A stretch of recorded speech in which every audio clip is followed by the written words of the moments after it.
ज़रा ज़रा हाँ बोलिए। अस्सलाम वालेकुम। मैं ख्वाजा फयाजुद्दीन, साबिक़ा काउंसलर, शकरनगर, बोधन, निज़ामाबाद डिस्ट्रिक्ट। मैं परसों हालात जो रेवंत रेड्डी साहब जो असेंबली में जो बोले हैं, एक वल्गर लैंग्वेज बोले अपोजिशन पार्टी के लीडरों को। मैं राहुल गांधी साहब से और सोनिया गांधी साहिबा से और मोहतरमा हमारे प्रियंका गांधी साहिबा से और ख़ासकर मल्लिकार्जुन खड़गे साहब से मैं गुजारिश करना चाहता हूं कि आप कांग्रेस पार्टी का विखार को बुलंद करना चाह रहे हैं या नहीं तो मिलियामेट कर देना चाह रहे हैं। आप तारीख़ में कांग्रेस पार्टी का कोई भी लीडर ऐसे वल्गर लैंग्वेज इस्तेमाल नहीं किया है। आप खुद एक अपोजिशन में बैठकर या आप रूलिंग में बैठकर भी किसी अपोजिशन वाले को इतने घटिया बात नहीं करे हैं आज तक। आज कांग्रेस पार्टी का विखार बुलंदियों को छूने के बजाय ज़मीन की तल में धंस चुका है। तुम्हारे रेवंत रेड्डी साहब ने अपोजिशन लीडरों को बोलते हैं कि केसीआर ने 2 भड़ों को लेकर आके यहाँ पर छोड़ दिया। मैं रेवंत रेड्डी साहब से गुजारिश करना चाहता हूँ, अपील करना चाहता हूँ, ये भड़वे का मीनिंग क्या है? अगर खुले अल्फाज में बोलो तो आप आपके लीडरों से पूछ लो, आपके हैदराबाद के आदमियों से पूछ लो, आपके पार्टी के लोगों से पूछ लो। भड़वे का मकसद है भाड़खोगिरी करना, उसके मीनिंग आते हैं। और बहैसियत आप तेलंगाना के वज़ीर आला होने के बावजूद इस जलीलुल क़दर का जो ओहदा है, ये जो अल्फाज बयान करके आप अपने आप को नहीं, कांग्रेस पार्टी को ने मिलियामेट कर दिया है। आपकी जितनी भी तारीफ़ करना है ये सारी पब्लिक कर रही है। क्या अल्फाज है रेवंत रेड्डी साहब के कि एक अपोजिशन लीडरों को भड़वे बोल रहे हैं आप। अगर खुदा ना खास्ता कोई शख्स आपको ना करे ना बोले, अगर कोई शख्स अगर आपको ये बात अगर बोला तो आप बर्दाश्त करते क्या? बताइए। ये बात बिल्कुल नावाजिबी बात है, नामुनासिब बात है। ये अक्लमंदों की, दानिशवरों की और बड़े सियासी लोगों की ये बात नहीं होना चाहिए। ये तो घटिया लोग बोलते हैं। सरकार, मैं आपसे गुजारिश करना चाहता हूँ कि आप फ़ौरन से फ़ौरन जिन लोगों को भड़वे बोले हैं आप उनसे अपॉलॉजी ले लो। कोई अगर आपके ख़िलाफ़ बोले या ना बोले, लेकिन पब्लिक में एक बात तो महसूस हो रही है कि आप है ने कितने है ने छोटे किस्म के आदमी हैं, कितने है ने छोटे ख्यालात के आदमी हैं। आपके विचार, आपके ख्यालात बुलंद होना चाहिए। आप किसी को भी अगर तनक़ीद करना चाह रहे हैं तो उसको है ने बिल्कुल आप इज़्ज़त के दायरे में तनक़ीद करो। आप भड़वागिरी, भड़वा बोलना बोलते कितनी बुरी बात है ये। अगर एक आदमी बोला, अभी KTR साहब और हरीश राव साहब इसका जवाब नहीं दिया तो वो क्या बोल रहा बोले तो मालूम है आपको? उन्हें ये बोल रहा है अगर कोई कुत्ता एक इंसान को काटे तो इंसान कुत्ते को नहीं काटता। ये कितनी बड़ी बात है बताइए आप। इसको समझने की ज़रूरत है।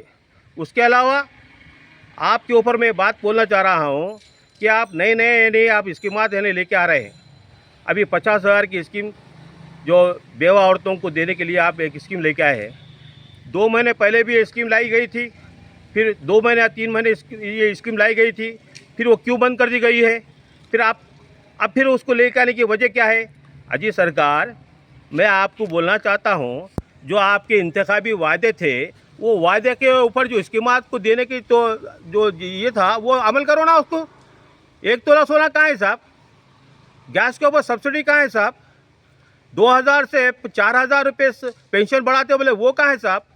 बेरोज़गार नौजवान को 3000 देते बोले वो कहाँ है साहब? हर घर की एक औरत को 2500 रुपये देते बोले वो कहाँ है साहब? और दूसरी बात क्या है, 1 करोड़ आदमी को आप रोज़गार देते बोले वो कहाँ है साहब? अरे देखते देखते 3 साल का अरसा हो रहा है, आप दूसरे वादों को छोड़ के नए स्कीम लेकर आके बेवकूफ़ बनाना चाह रहे हैं पब्लिक को। ये पब्लिक आपके बाड़ों में आने वाली नहीं है, समझे? बोधन में जो आज तक 2.5 साल में 1 रुपये का भी आप स्टेट गवर्नमेंट का फंड नहीं लाया गया है। और आप बोल रहे हैं कि वो देते ये देते बोल रहे। अरे पहले डेवलपमेंट करो साहब, डेवलपमेंट करने के वास्ते आए, नहीं तो दूसरों को बेवकूफ़ बनाने के वास्ते आए। तो मैं आपसे गुजारिश करना चाहता हूँ, म्यूनसिपल इलेक्शन आ रहे हैं, उससे पहले आप अपोजिशन लीडरों को जो भड़वा बोले हैं उसकी पहले सौम्य पहले आप है अपॉलोजी ले लो। उसके बाद जितने भी वादे आप पुराने आदमियों को जो वादे किए हैं, 2,500 रुपये औरतों को देते बोले, 2,000 से 4,000 देते बोले, 1 तोला सोना देते बोले, कब तक आप पब्लिक को बेवकूफ़ बनाएंगे?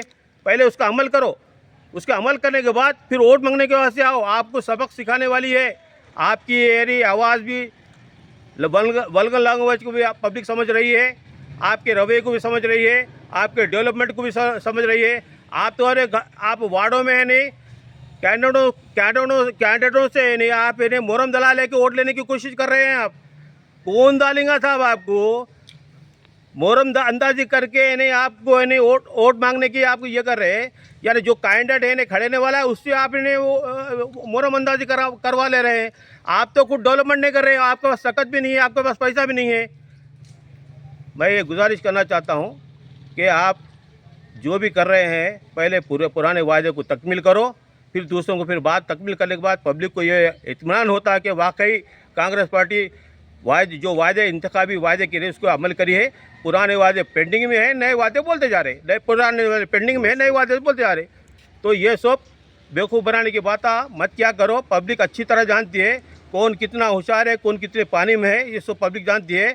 मैं आपसे फिर एक बार गुजारिश करना हो, पहले डेवलपमेंट करो, फंड लेके आओ, फंड भिजाओ।